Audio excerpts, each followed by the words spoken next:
Wall Street. Day 11 of Occupy Wall Street. Days of rage. The president has done nothing. And it's now been 189 days since we exposed the plan. We told you 189 days ago that this was coming. President hasn't done anything. Marxist, communist, anarchists from all across America continue to descend on Wall Street to protest all of the grave injustices being perpetrated by the oppressor. Oh, I know. In this case, the oppressor? You. America, capitalism, and you. Now, what an oppressor you have been, sincerely. I don't know if you've heard this, but 46 million people are now living in poverty in America, and food stamp rolls have been increased by 5 million in Obama's first year alone. Wow. Wow. The total is now under just 40 million people. Horrible, right? Horrible. Or a total lie. Progressives are either loosening the definition of being poor, nice way of saying a total lie, or they are pushing people into poverty. It's the progressive policies that create poverty. Let me show you a little difference between the United States and the rest of the world. Okay, let me show you what the poor people in the rest of the world look like. This poor people in the rest of the world. They look like that, okay? Now, here's what the poor people in America look like. That guy is holding his debit card. He did the little video where he's like, I'm swiping my card and he's buying chips. A lot of poor people, you can't see their ribs. You can't see them. Well, yeah, they kind of look like ribs after a while. You want to see my ribs? My ribs are right here. Now, let me show you the amenities that poor people have in America. 99% of poor Americans own a refrigerator. Yet, 1.1 billion poor people in the rest of the world don't have any access to clean drinking water. 98.7% of poor Americans own a television set, while 1.6 billion in the world who are poor don't even have any electricity. The average poor person in America is statistically likely to be obese. Maybe somebody is buying the wrong food with their food stamps. I'm just saying, I saw the song, the rapper. Yeah. Every 7 seconds in the rest of the world, a child dies from hunger. 24,000 people die each day from hunger and hunger-related diseases. The poverty line in America is $427 per week. The international poverty line is $8.75 per week.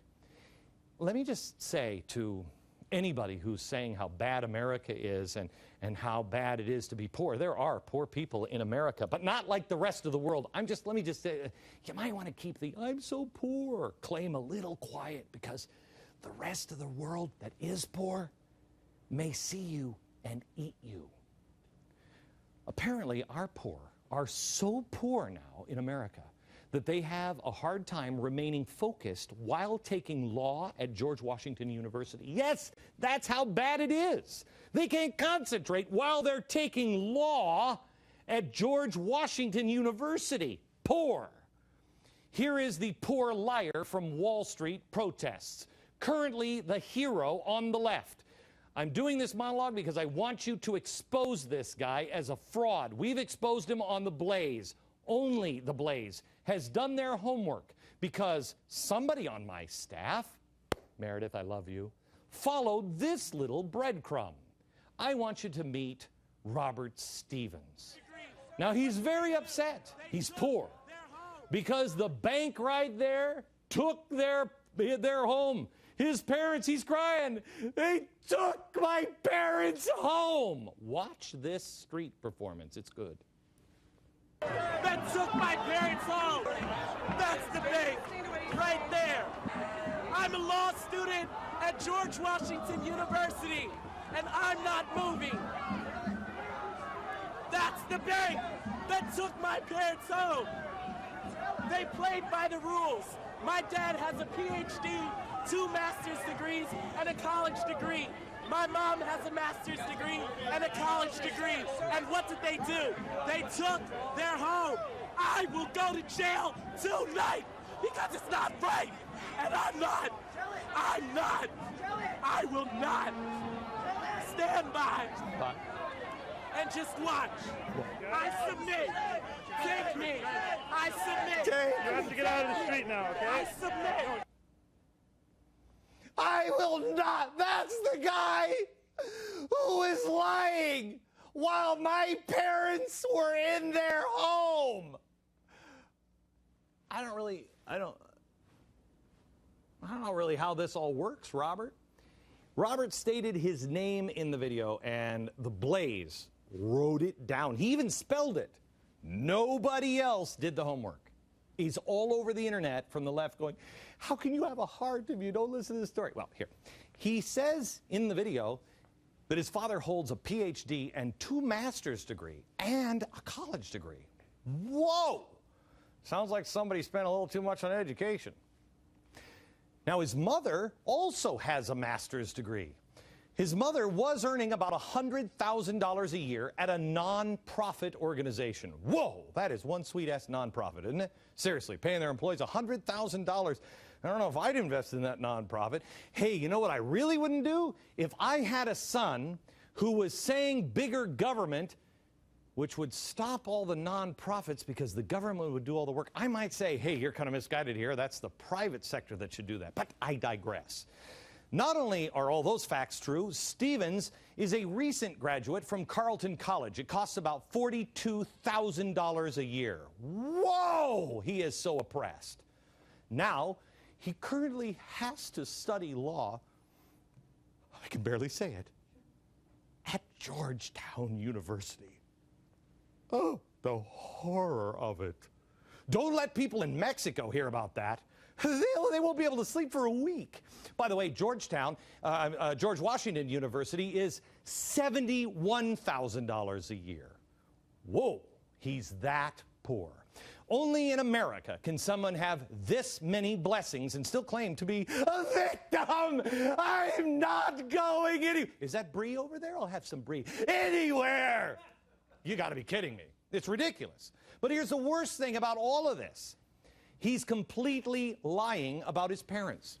Records reveal that the Stevens home is not and never has been in foreclosure. Property taxes paid in full.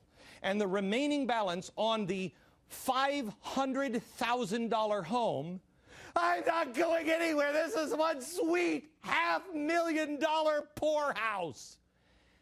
$500,000 home. How much does his parents owe on it? $70,000. That's it. Put that into perspective. That's less than 1 year's tuition of their son's graduate school.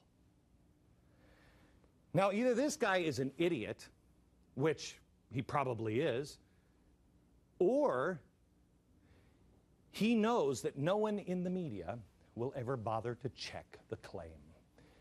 They don't do it for the president. Why do it for his surrogates?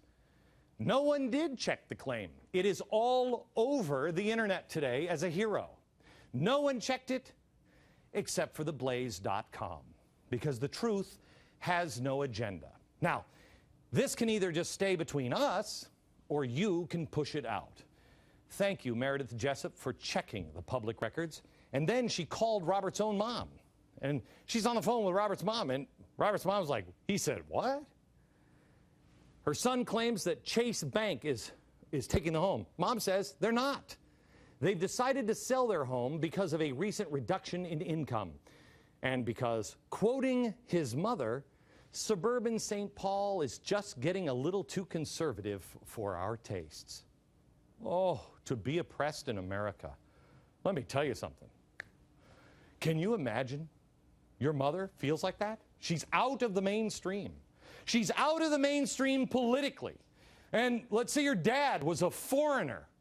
And then you grew up with these two people who were very unpopular, maybe in the turbulent 60s or 70s. And then you took a funny-sounding name. You'll never be able to amount to anything. You'll never make it in America. You'll never, funny-sounding name, parents, oppression, America. You'll never, ever amount to anything. Trust me. You should ask the president. Barack Obama knows. He knows. Back in a minute. GBTV. The truth lives here.